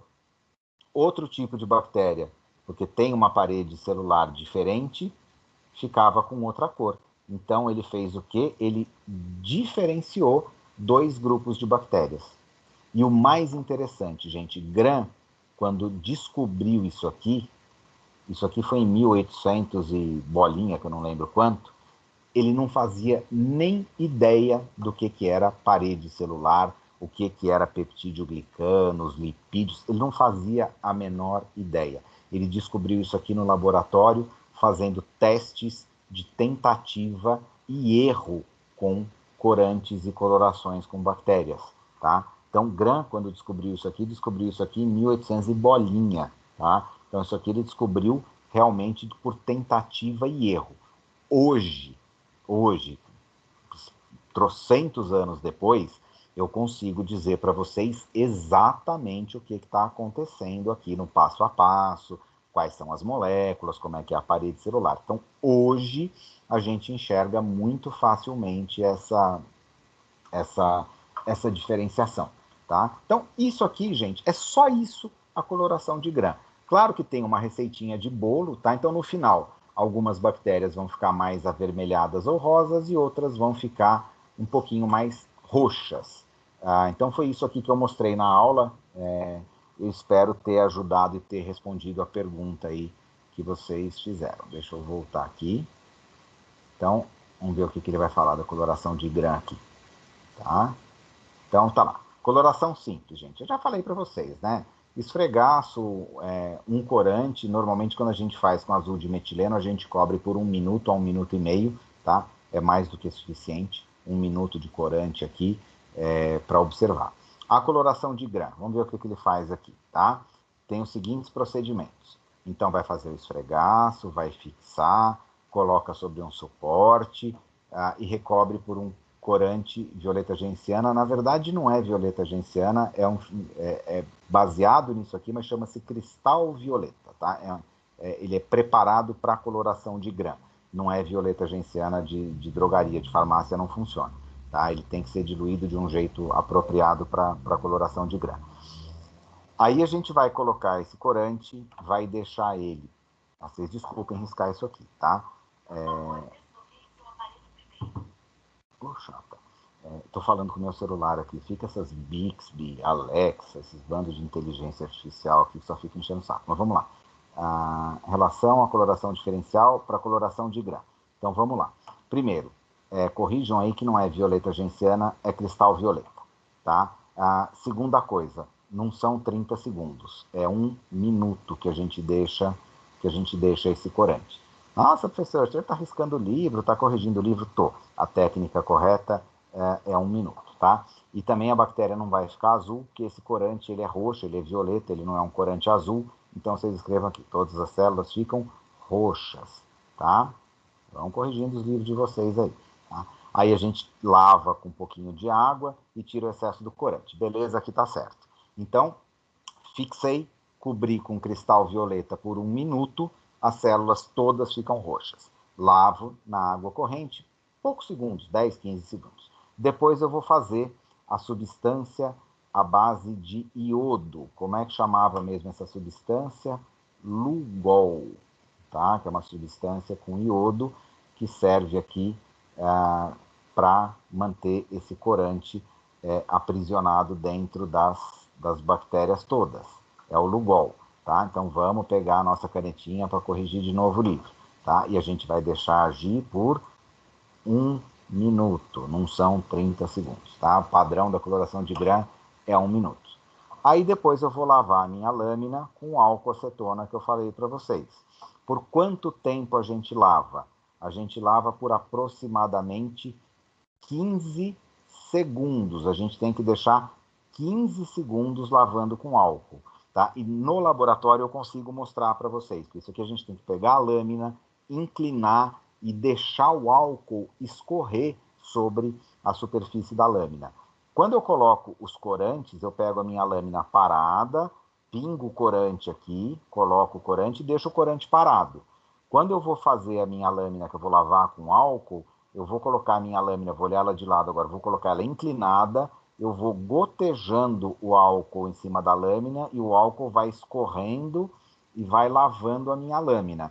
Eu deixo esse álcool gotejar por de 15 a 20 segundos. Tá? Isso aqui é lavar. Então, o álcool vai caindo em cima da lâmina e vai lavando essa lâmina. O álcool, não adianta eu colocar ele e deixar parado. Ele tem que ficar lavando. É como se fosse uma torneirinha aberta. Fica um fluxo de álcool caindo e lavando essa lâmina por 15 segundos. Tá? É assim que a gente vai fazer aquela etapa da diferenciação.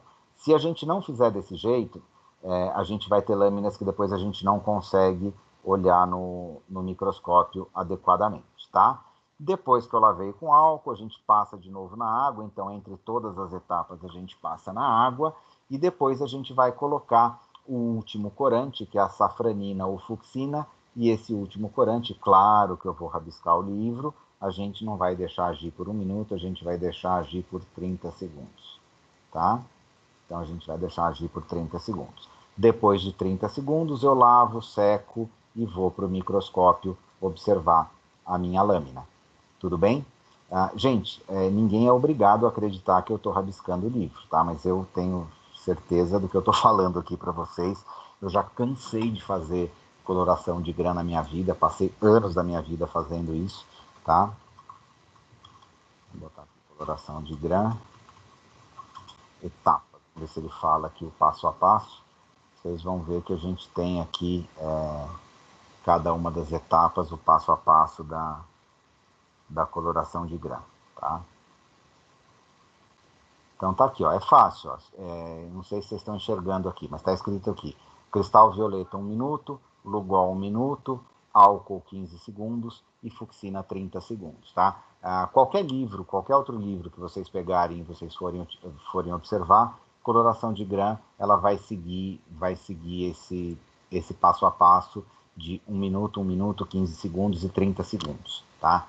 Então, corrijam aí se vocês quiserem, porque na hora que a gente for para o laboratório fazer essa coloração, a gente vai fazer do jeito que eu estou explicando para vocês, tá? Então, no final das contas, o que a gente tem aqui na coloração de grã? A gente separa, então, os dois grupos, grã negativo e grã positivo, que a gente já estudou na unidade anterior, tá? Como que a gente consegue diferenciar? Através da coloração que vai ficar. Então, aqui ficou com o primeiro corante, fica roxa, é a grã positiva. Aqui perde o corante e fica só com o segundo corante, a gente tem as grã negativas. Simples assim, tá? Para quem tinha me perguntado coloração de grã, deu certo?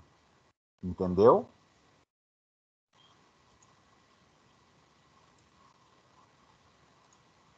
Sim, professor.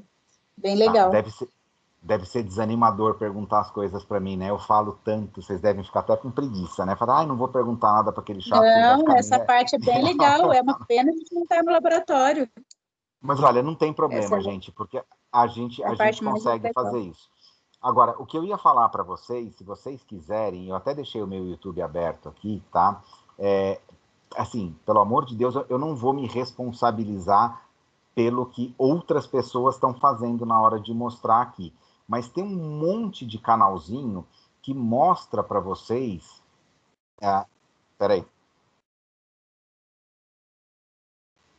Aí ele vai passando aqui, vai explicar mais ou menos quais são as bases da coloração. E tem, ele faz, ó. Quer ver? Deixa eu passar isso aqui para vocês. Vai dar uns 2 minutinhos só, tá? Deixa eu ligar o áudio para vocês poderem ouvir. Deixa eu parar o compartilhamento, compartilhar de novo, tá? Eu vou... Opa! Sai, maldito. Deixa eu parar aqui e vou compartilhar com o áudio agora para vocês poderem ouvir o vídeo. Eu vou passar daquele ponto para frente. Eu nunca vi esse vídeo, eu não sei se está bom ou se não está bom. Eu vou ver junto com vocês. Se tiver ruim, depois eu faço alguma observação, tá? Então vamos lá. Eu vou passar, deve sair o áudio. Se vocês não estiverem ouvindo áudio, vocês me interrompam aí e vocês vão falando. O que nós vamos fazer? Pegar a alça bacteriológica, vamos flambar ela. Vou pegar um pouco de amostra de uma colônia isolada da minha placa ou material direto, um líquor, por exemplo. Eu pego uma lâmina histológica, adiciono uma gota de água destilada e ponho uma porção da minha amostra. Pode ser uma colônia de uma placa de cultivo já semeada ou material direto, líquor, por exemplo. Nesse caso, talvez nem seja necessário a gota de água. Aquele desenho ali embaixo é bobagem, é só para mostrar no vídeo aonde que vai estar o esfregaço, tá? A gente não precisa fazer isso jamais.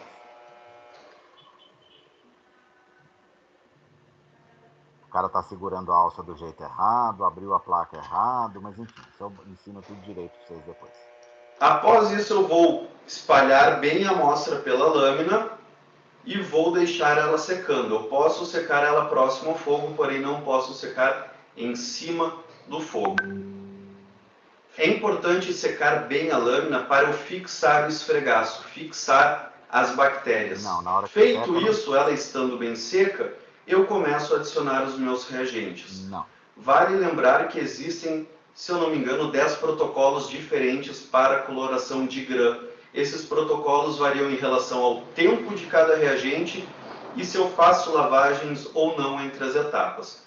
Um estudo recente demonstrou que não há diferença nos resultados, independente de qual protocolo eu utilize. Só é importante lembrar que eu devo padronizar o protocolo no meu laboratório, fazer sempre de maneira igual. Primeiro passo, adiciono o cristal violeta, que tem essa cor roxa, que é a cor do gram positivo. Deixo reagindo por 1 minuto. Após, eu lavo o excesso com água corrente ou água destilada.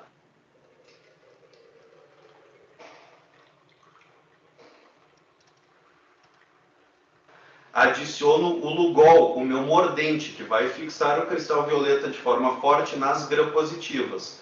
Deixo agindo também por 1 minuto. Terminou o minuto, lavo com água corrente ou água destilada e agora vem a parte crucial. Vou adicionar o meu álcool cetona, meu solvente orgânico. Eu não posso deixar que ele haja por mais do que 5 segundos. Então eu vou despejar ele na lâmina até que pare de correr líquido roxo e vou lavar rapidamente. Se eu deixar ele reagindo por muito tempo, eu vou descorar tudo, inclusive as gram-positivas. Na última etapa, eu vou adicionar a minha fucsina de gram, que tem essa cor rosada, por 45 segundos. Ela vai corar as bactérias gram-negativas. Terminado isso, eu vou esperar a lâmina secar. Posso secar embaixo e ao redor de onde eu fixei as bactérias com um papel. Não posso passar o papel em cima do meu esfregaço, senão ele vai sair todo. Se eu não secar bem, as bactérias vão sair quando eu for utilizar o microscópio e colocar no JOL. Última etapa é a microscopia. Eu vou utilizar um aumento de 1000 vezes, ou seja, vou utilizar uma objetiva de 100, adiciono uma gota de Nujol, porque eu vou usar uma objetiva de imersão. Gente, vou falar para vocês, Nujol estraga a lente do microscópio. A gente tem que usar óleo de cedro, tá? Nujol é a versão tupiniquim e barata. Não ponham jamais Nujol em lente de microscópio em lugar nenhum do planeta que vocês estiverem trabalhando. Usem somente óleo de cedro, que é um óleo apropriado para observar com microscopia de imersão. Vocês desculpem estar fazendo essa observação desse jeito, mas Nujol estraga o microscópio. Esse cara não tem noção do que ele está falando, tá? Esse Nujol, esse óleo, ele serve também para polarizar a luz e vou verificar a lâmina. Vou verificar se eu tenho bactérias gram-positivas e ou negativas, morfologia, coco, bacilo e o arranjo. Essa foi a técnica de gram. Espero que vocês tenham gostado. Se gostaram, clique em gostei aqui embaixo. Bom, eu não gostei, mas enfim, só para vocês terem uma ideia, tá? Deixa eu voltar aqui. Vou parar o compartilhamento. Professor. Vou voltar. Oi, pois não. Após cada passo, vamos ter que lavar em água? Isso varia muito, tá? Eu, Guilherme, particularmente, lavo em água entre todas as etapas. Mas existem alguns protocolos que dizem que depois do Lugol e antes do álcool, não precisa passar na água. Como a minha experiência maior com coloração de grã, fora eu ter feito bastante isso como pesquisa, eu já ensinei muito isso em laboratório para aluno que nunca fez. Aí eu falo que assim, para o aluno não errar, lava sempre com água, tá? Entre todas as etapas você passa água porque mal não faz. Agora, entre o Lugol e o álcool, se você tiver numa rotina de trabalho, de laboratório, entre o Lugol e o álcool, não precisa lavar com água. Agora, depois do cristal violeta e antes do Lugol, precisa passar água, e depois do álcool e antes da fucsina, também precisa passar água. E no final, é claro, quando você terminou a coloração, também precisa de água. O único momento que vocês não precisam passar água é depois do Lugol e antes do álcool. Nesse momento não precisa. Agora, vai mudar alguma coisa se passar água? Não muda nada. Então, o que eu falo assim, para quem está aprendendo pela primeira vez, se não quer errar, lava com água em todas as etapas, mas não é obrigatório. Tá? Quando vai lavar com o álcool, não precisa de água. Tudo bem? Entendi. E na lâmina, eu posso ter as duas, identificar a gram-positiva e a negativa, ou vou ter só uma de cada? Se você pegar de uma cultura que é pura, que só tem uma bactéria, você só vai enxergar uma. Mas se você fizer de material biológico retirado do paciente, você vai encontrar até lagartixa misturada, tá? Você vai enxergar tudo. Ó, eu não vou nem contar para você o que eu já vi em sala de aula de laboratório com... Vou pular essa parte, tá? Porque a gente encontra coisas que dá desespero. Deixa eu ver se eu acho rapidinho uma lâmina que tem... Aqui, ó. Aqui eu tenho uma lâmina com coisas misturadas, tá? Aqui, ó. Tá? Eu tenho várias coisas misturadas. Eu tenho bactérias gram-positivas e tenho material tecidual. Isso aqui deve ter sido feito com sangue. Tá? Então, eu tenho hemácia e tenho bactéria misturado. Então, depende muito da origem do meu material. Eu posso ter bactérias gram-positivas e negativas juntas. Tá? Eu posso ter bactéria misturada na mesma lâmina. Isso depende muito da fonte do material que eu usei. Se eu pegar uma cultura pura, eu vou ter um tipo de bactéria. Se eu pegar uma cultura mista ou material biológico do meu paciente, eu vou encontrar esses micro-organismos misturados. E mesmo se eles estiverem misturados, a hora que eu olho no microscópio, eu vejo na mesma lâmina o gram-positivo e o gram-negativo, e a gente consegue sim separar só de olhar no microscópio. Tá? Aqui tem só gram-positivo, não está bonita essa lâmina, mas tem uma lâmina que eu gosto de fazer no laboratório, que é super legal da gente observar, que eu faço com os alunos normalmente com placa bacteriana. A gente pega biofilme do dente e faz uma lâmina com a placa bacteriana, porque daí tem bacilo, coco, gram-positivo, gram-negativo, espiroqueta. Nossa, placa bacteriana tem... Aqui, ó, essa aqui tem as duas misturadas, achei uma lâmina. Tá? Então, a gente tem aqui algumas células mais fortes aqui, que são gram-positivas, e se vocês olharem, tem umas mais compridinhas, mais rosinhas, mais fininhas, que são gram-negativas. Então, eu tenho aqui um material que provavelmente veio do paciente, eu tenho uma cultura com duas bactérias misturadas aqui, tá? Eu tenho micro-organismos diferentes aqui, tá? Então, nessa aqui, a gente tem gram-positivo e gram-negativo. E aqui você vê bem, ó, uma fica bem roxinha, e a outra fica mais rosinha, mais clarinha. Então, tem um contraste bastante significativo entre essas bactérias, tá? A gente consegue, sem muita dificuldade, verificar isso aqui, tá? Aqui é a mesma coisa, só que foi tirado de material biológico, então a gente tem aqui, tem mais gram-positiva na de cima, mais gram-negativa na de baixo, mas aqui também foi tirado de material biológico. Mas essa lâmina que a gente faz com placa bacteriana, que a gente pega do dente, ela fica absolutamente linda. A gente vê, às vezes vê até levedura, vocês sabem que a gente tem fungo na boca, né? Então a gente pode enxergar até levedura nessas lâminas, tá? Então, gente, olha, o que eu mostrei aqui para vocês do YouTube, vocês podem digitar lá coloração de Gram, coloração simples em microbiologia. Ele vai mostrar para vocês técnicas de como se faz conceitos de coloração, tá? Um processo de coloração passo a passo. Agora, eu não posso me responsabilizar pelo que essas pessoas estão mostrando aqui.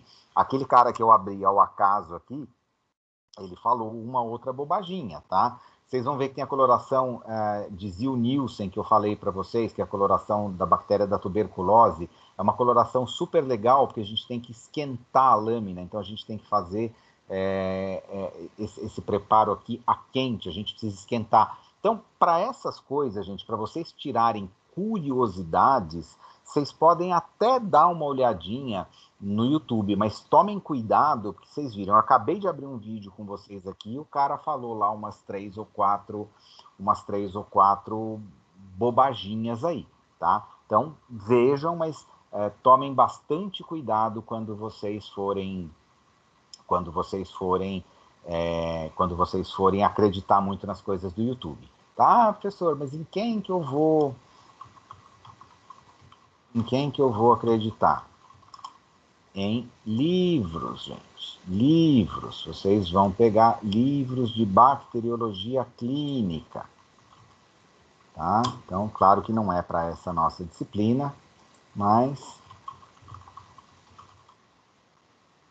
vocês vão pegar livros de bacteriologia clínica, tá? Existem vários, tá? E aqui dentro dos livros de bacteriologia clínica, vocês vão, por exemplo, procedimentos básicos em microbiologia clínica.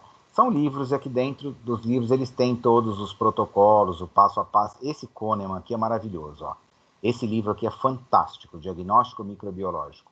Se alguém algum dia tiver muita vontade de ver um livro maravilhoso sobre diagnóstico em microbiologia, esse livro do Kahneman, esse livro aqui é espetacular. De novo, gente, o que nós temos aqui hoje para conversar são 5 páginas, tá? Falando sobre técnicas microbiológicas. O livro do Kahneman tem quase 1.900 páginas. Então, eu sei, eu não sou louco, tá? Eu sei que vocês... Estou mostrando para vocês que isso aqui é um livro extremamente completo. Aqui dentro vocês vão aprender passo a passo, vírgula por vírgula, e aqui dentro eu garanto para vocês. Se eu falar alguma coisa e tiver escrito no Kahneman diferente, vocês podem dizer, meu professor errou, porque o Kahneman não erra. Esse livro aqui é a Bíblia do diagnóstico em microbiologia. Tá? Então também eu acho importante orientar vocês, tá? Então vocês podem procurar um livro desse, pelo amor de Deus, vocês estão vendo aqui, custa R$556, não comprem. Vocês peguem R$556, vão para o bar a hora que os bares estiverem abertos e encham a cara de cerveja para comemorar que acabou a pandemia do coronavírus. Vocês não vão comprar Kahneman. Se algum dia vocês forem trabalhar com isso, vocês gostarem muito de estudar e vocês quiserem um livro fantástico de diagnóstico e microbiologia, aí vocês podem, nesse caso muito específico, quando vocês estiverem lá na frente fazer uma pós-graduação, investir num livro desse, porque lá na frente ele pode ser legal para vocês. Tá? Então, para quem me perguntou aonde ver, vocês podem ver o Kahneman. Tá? Esse livro é literalmente a Bíblia da microbiologia diagnóstica. Tá?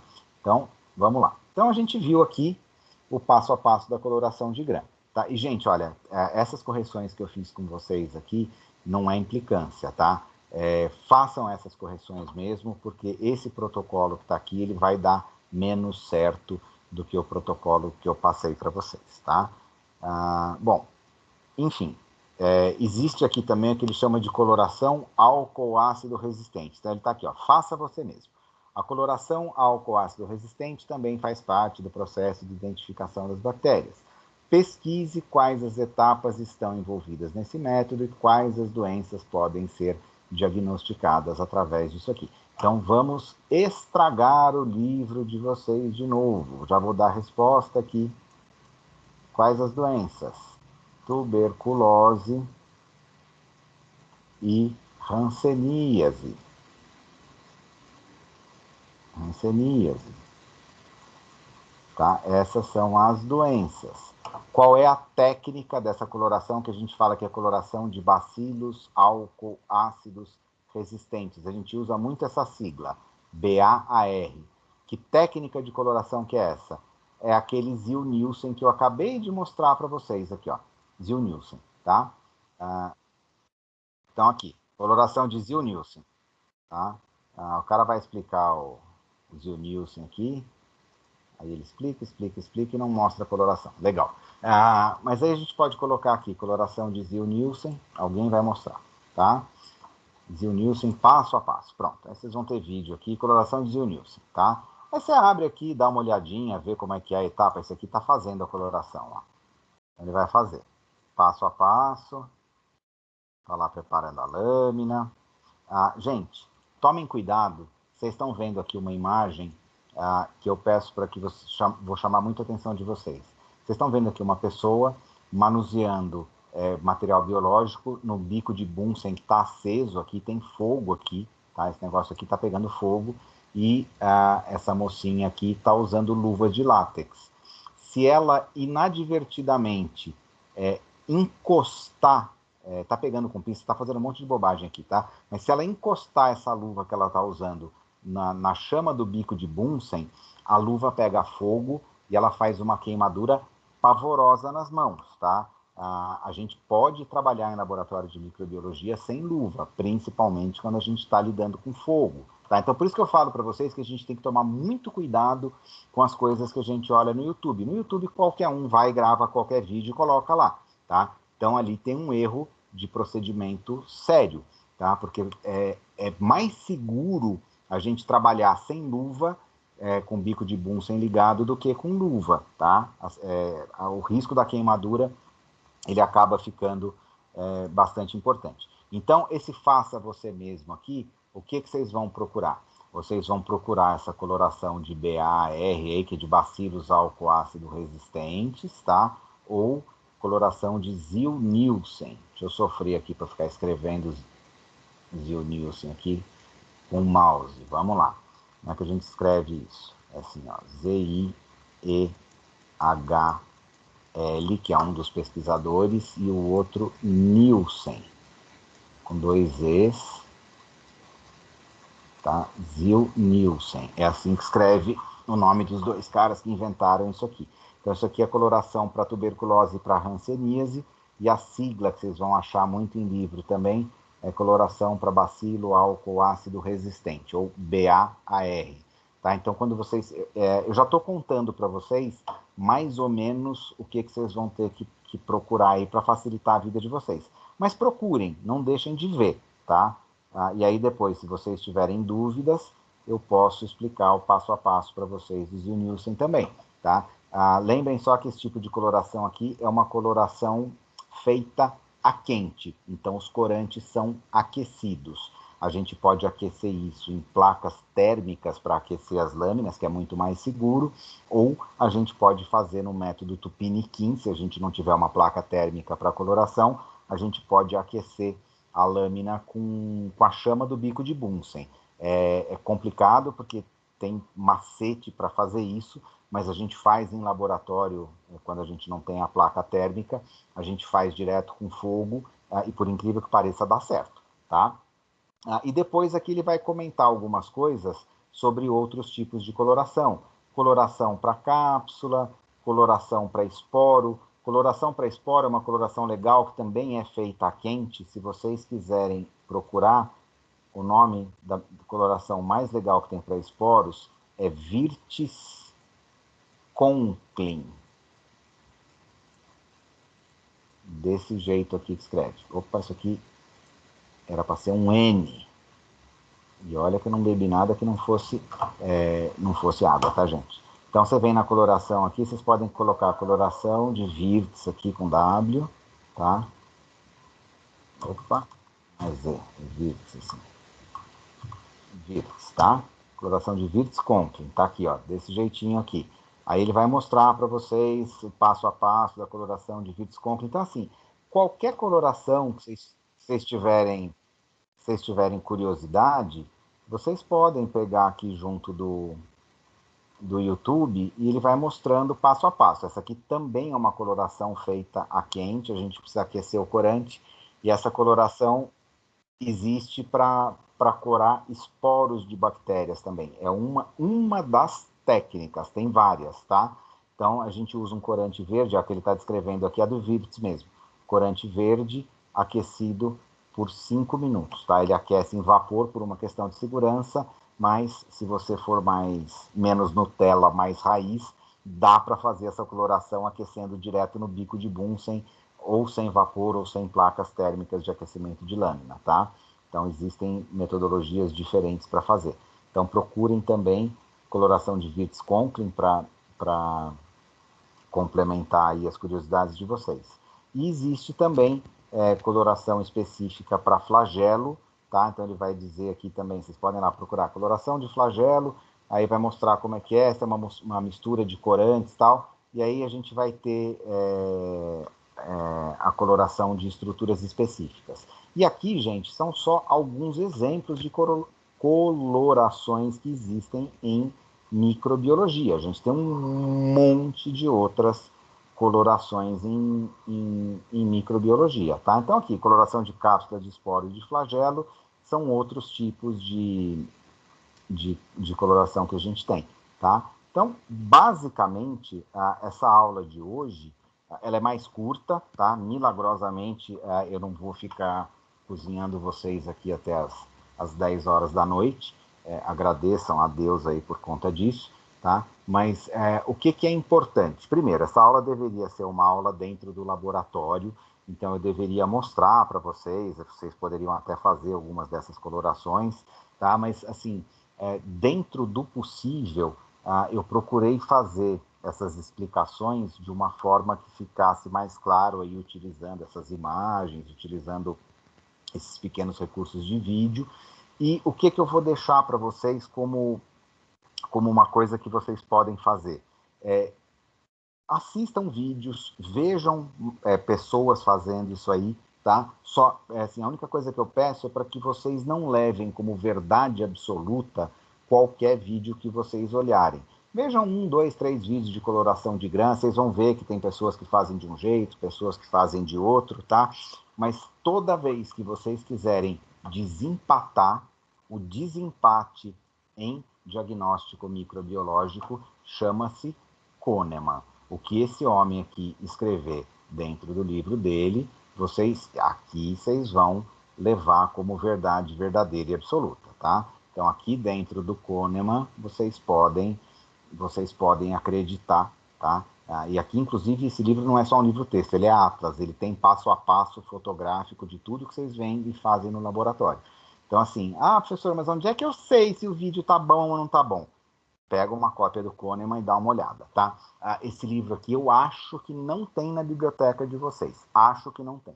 Vocês podem tentar procurar isso, ver se acha na internet. Lembrem que é crime pegar livros na internet, mas enfim, vocês podem tentar, depende muito do que vocês estiverem pensando aí, tá? Pessoal, dúvidas, perguntas, curiosidades, aproveitem. A gente tem bastante tempo ainda.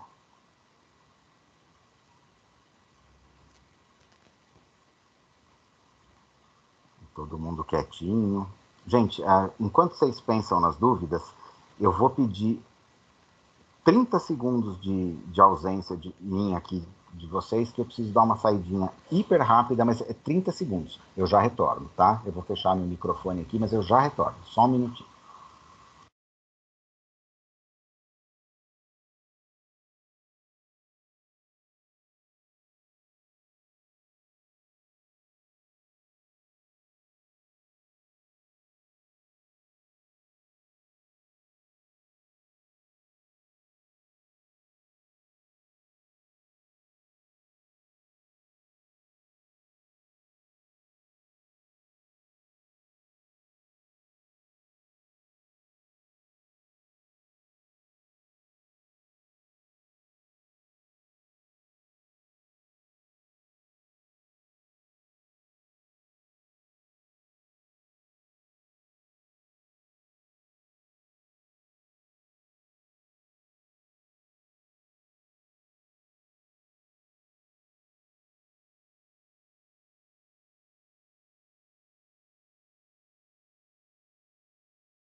Pronto, gente, falei que era rápido mesmo. Estou aqui de volta. Alguém tem alguma curiosidade, alguma pergunta, quer fazer algum comentário?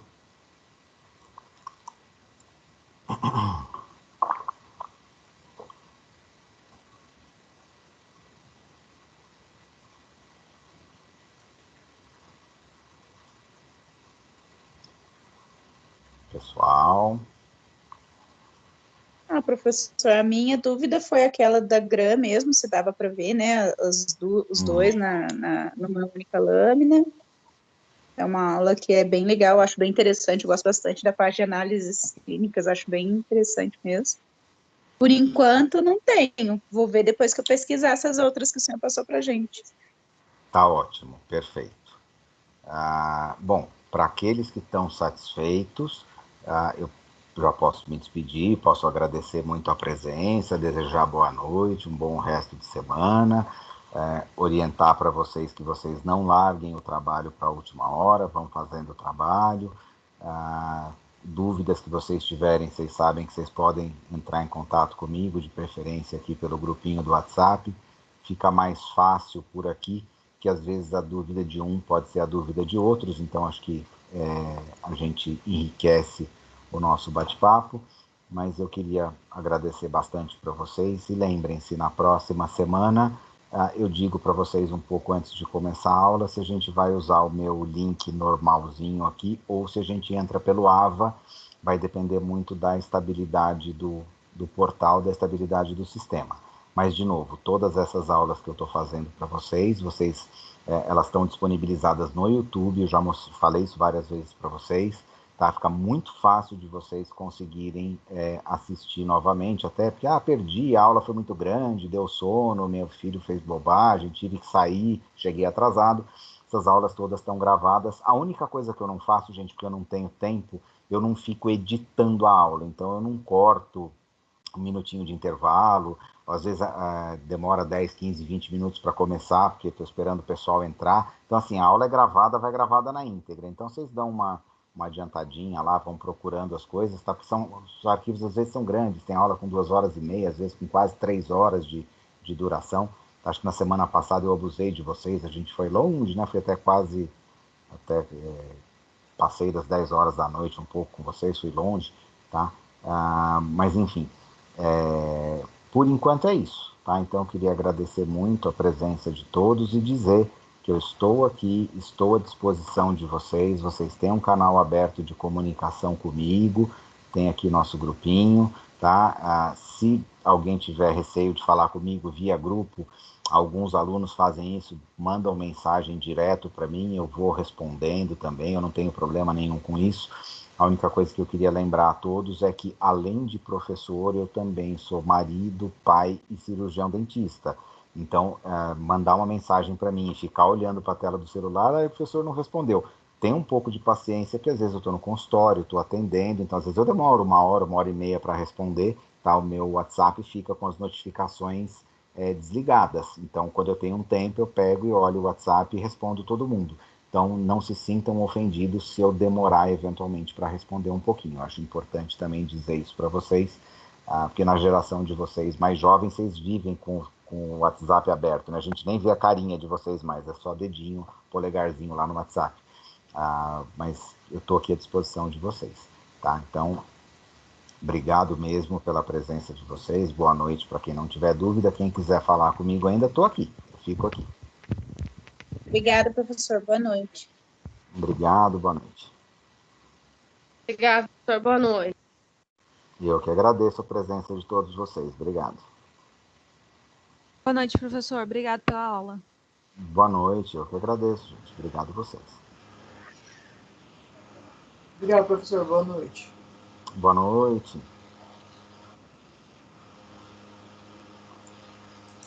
O professor, Sim. o senhor não tem mais ou menos uma ideia de quando que a gente vai poder ter aula prática no laboratório? Não tem uma previsão? Nenhuma, meu bem.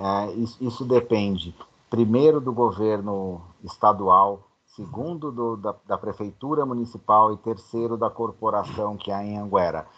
Eu estou exatamente no mesmo barco que vocês.